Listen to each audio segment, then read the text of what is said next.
right, so today we have a very special guest, and I had the pleasure of studying at University of Massachusetts with Myrto Legaki. Myrto is the founder of One Breath Mindful Living Center. She's a certified mindfulness and MBSR instructor through UMass and an open floor moving meditation instructor. Myrto worked in corporate finance and has an MBA from Boston University. And she worked for 15 years as a consultant and marketing director in New York, London, and Athens. Myrto is a TEDx speaker and has been featured in international and local press. And some of her center's clients include Google, MasterCard, and Piraeus Bank, which is the largest bank in Greece. I wanted to speak a little bit about Myrto's influence on me. When I studied in MBSR through the University of Massachusetts, we had these groups. They were called affinity groups. And when we studied, we would do these like deep internal meditation practices. And then we'd come back to these groups. And there were 5 or 6 people in the group. And Myrto was one of the people in my group. And I knew that as soon as I had started doing some reflection with Myrto, I had known that there was something very deep and powerful in her practice and in her presence.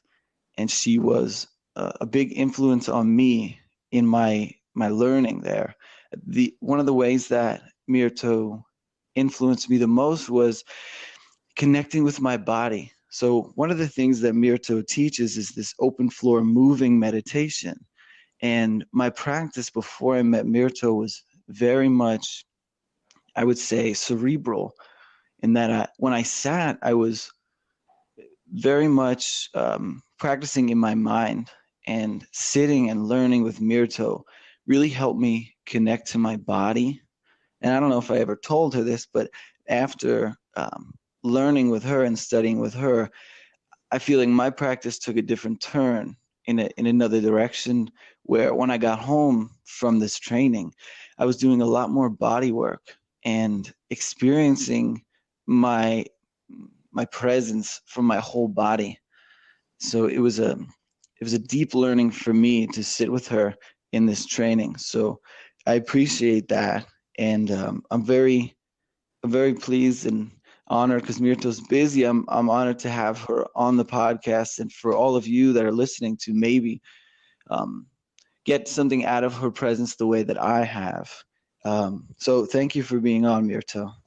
Thank you, James. Well, if you could see me now, you could see I have a big smile on my face. Thank you for all these wonderful words, and thank you for sharing all that Yes. with me. I did not have a clue about all this impact I had when we studied together. It's wonderful to hear it, and I do cherish the time that we spent at UMass with you. It was a profound growth, and I'm very grateful to have experienced it. So thank you for all your words. Thank you. Thank you. So one of the questions that I have for you today is, I know that you're doing a lot of teaching right now. We had just talked a little bit about how you've been very busy teaching a lot of different things, a lot of different groups and modalities. A question I have is, what has been an important theme in your teaching lately? Yeah. Well, I guess the most important one for me in my personal practice, and then it is reflected into the way I teach, is acceptance, is to be able to see things as they are and accept them for what they are, instead of always struggling to change them. And it's something that has been a theme for me.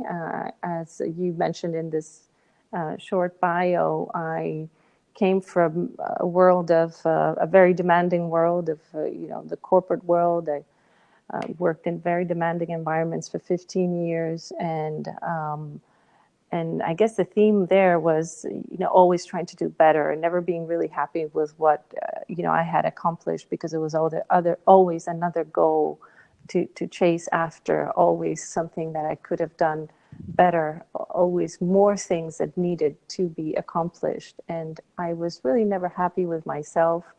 um, that led me to this continual search for the unattainable and to a very deep, unsatisfactory feeling about my life and myself. So, this practice of sitting meditation, mindfulness, but also movement has helped me be more in touch with, what is in the moment, not looking to always arrive somewhere else. That doesn't, of course, mean that I don't have goals, I don't plan for things about my work, I don't envision, I don't dream, but it's a matter of having this more internal state of acceptance and um, being more gentle with myself also, I have to say. So these are two things that are always present in my teaching. How can we be more gentle with ourselves with whatever we're going through? How can we accept things as they are? Which is hard work and it never ends. Thank God. Yeah.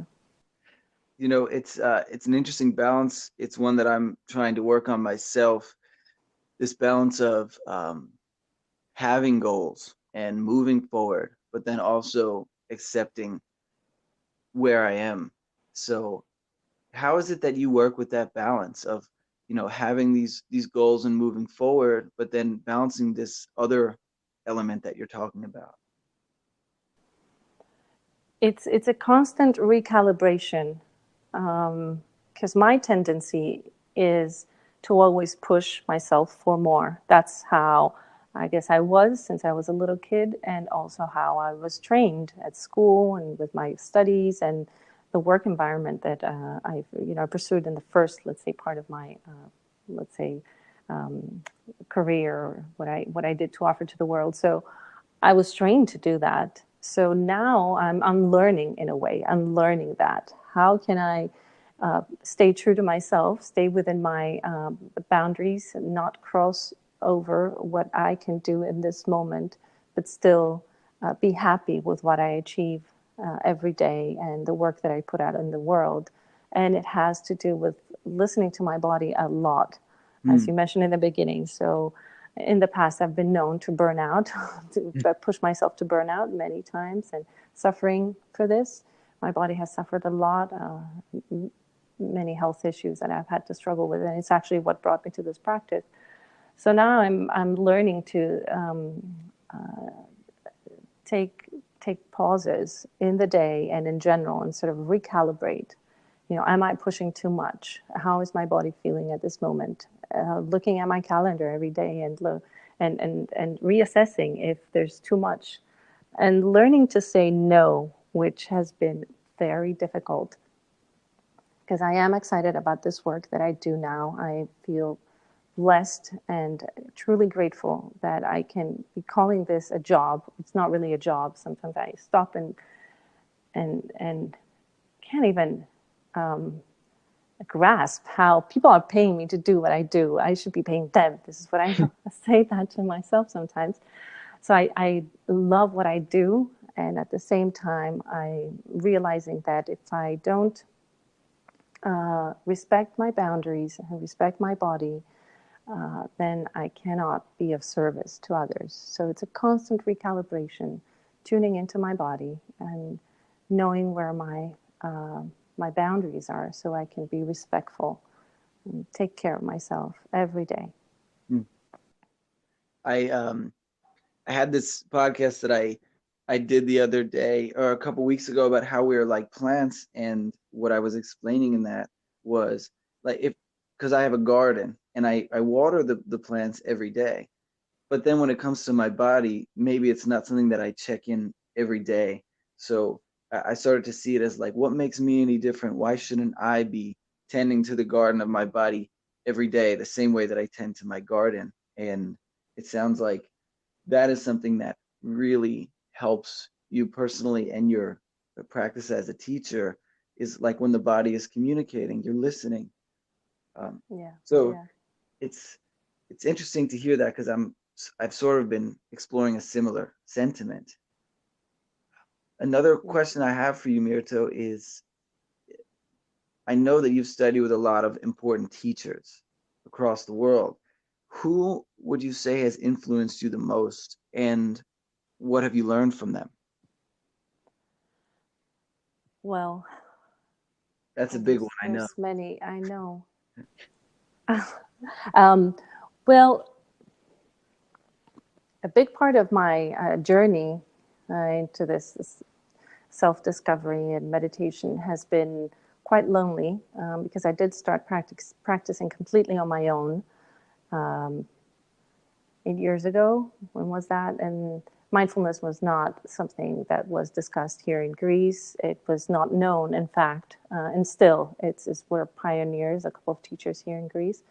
So I was completely alone. So I just picked up a practice. I started with Vipassana, and I just practiced for years and years on my own.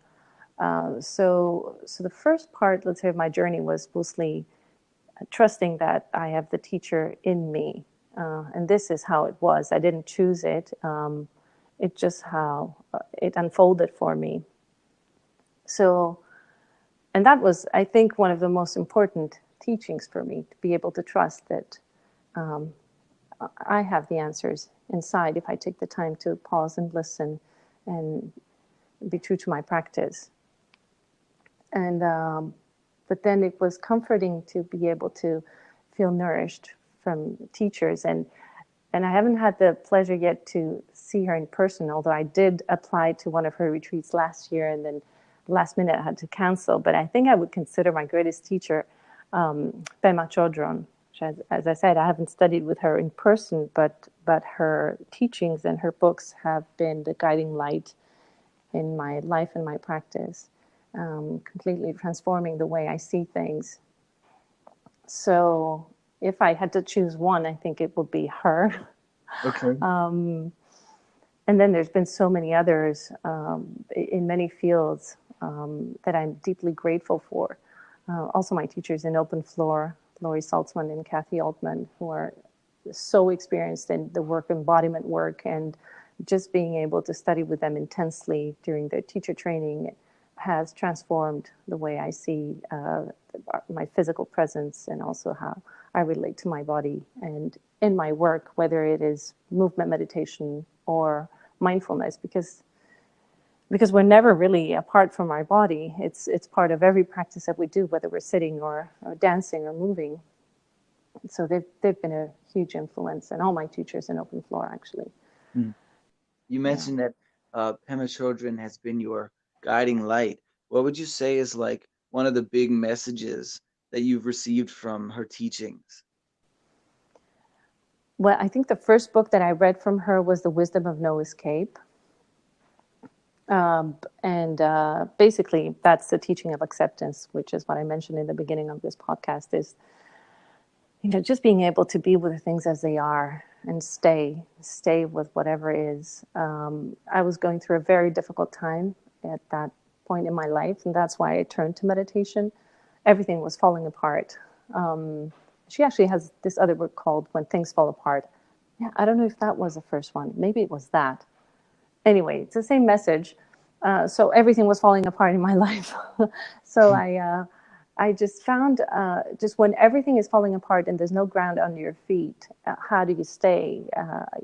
And it was just this notion that was completely different than anything else I had come across in this sort of journey of, finding myself, which has started many, many years ago. I always was looking for, ways to understand myself and just to understand what it is to be human.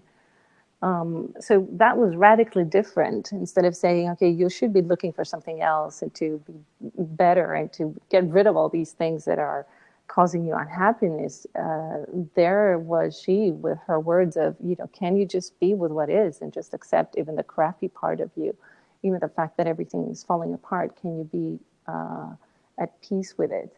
So it was radically different, and it made me change the way I relate to everything. And for that, I'm deeply grateful. She doesn't know that, but I have her picture next to my bed Hmm. every night. And I just feel just deeply connected with her teachings. Well, um, it sounds like what you're saying is an acceptance where Yeah. these things were happening in your life that were difficult, and maybe in the past you had responded another way, but now with her guiding light, it was more of an acceptance and taking it as it is. And that's really this one of the central tenets to a lot of these different schools related to mindfulness and meditation. And really, I think in a lot of ways they can all be um, boiled down to this central tenet of just like acceptance and what it means to really deeply accept. Another thing that you were mentioning before, it sounded to me like gratitude when you were reflecting on how it doesn't feel like a job, and how sometimes you have to stop and ask yourself, how are people paying me for this? So to me, that sounds like gratitude, like constantly checking in and being grateful for the opportunities that you have. And that's Yeah. something that is also what I would consider a central tenet in my practice. Those Yeah. two things have been, and in my teaching, acceptance and gratitude.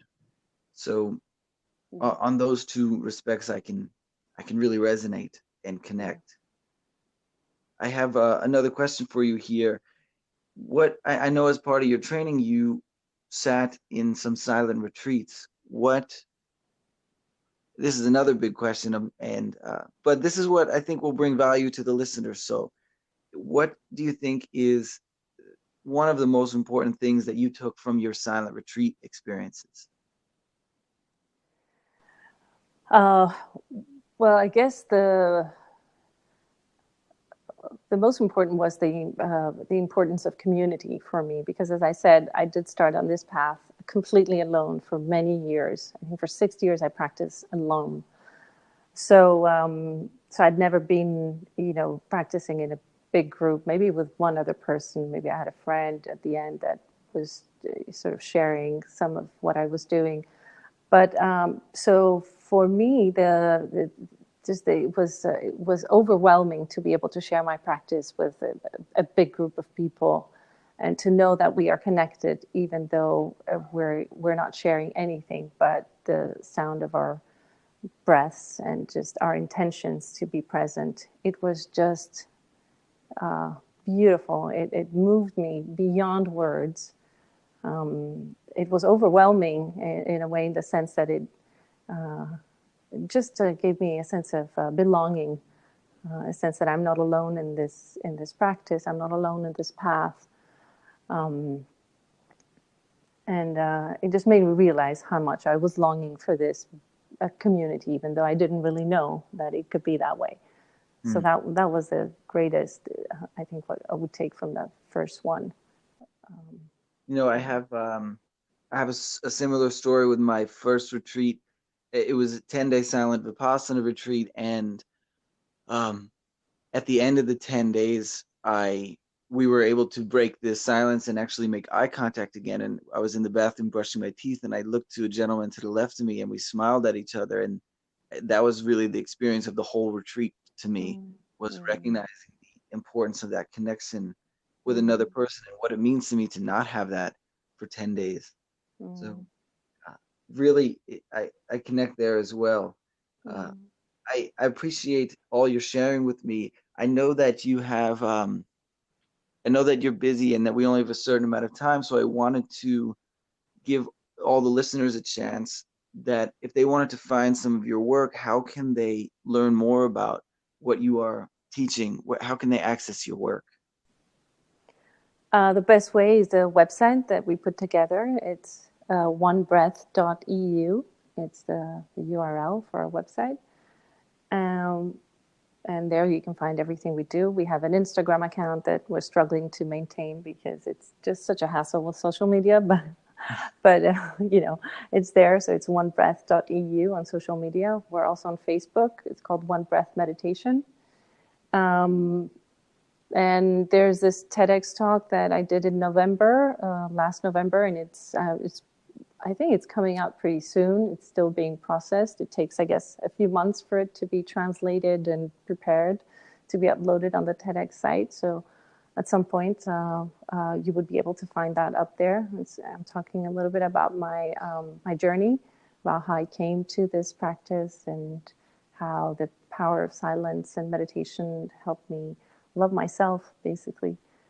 So you'd be able to find that soon, I hope. Okay, well, I'm looking forward to that coming out. Um, and in this, and thank you for being here and sharing all that with us and with my listeners. I think that they're really going to be able to get some value out of your teachings and your presence because I know I have. And Thank you. I just wanted to thank you again for giving us your time and in the spirit of you and mentioning it being important, the community, the sense of community, and not having this journey alone. I want to say that I'm grateful to have you along this journey with me, even if it's only in this capacity, talking a couple of times a year.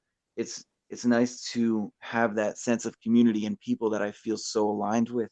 So I'm very grateful for you being on my journey with me. Thank you. I feel the same way. We're separated by thousands of miles and lots of water, but I do feel connected to this community and to you. And I'm very grateful for you having me on your podcast. It's great work that you're doing, and I hope it reaches many people because I know it comes from your heart. Thank you. Thank you, Myrto. Yeah.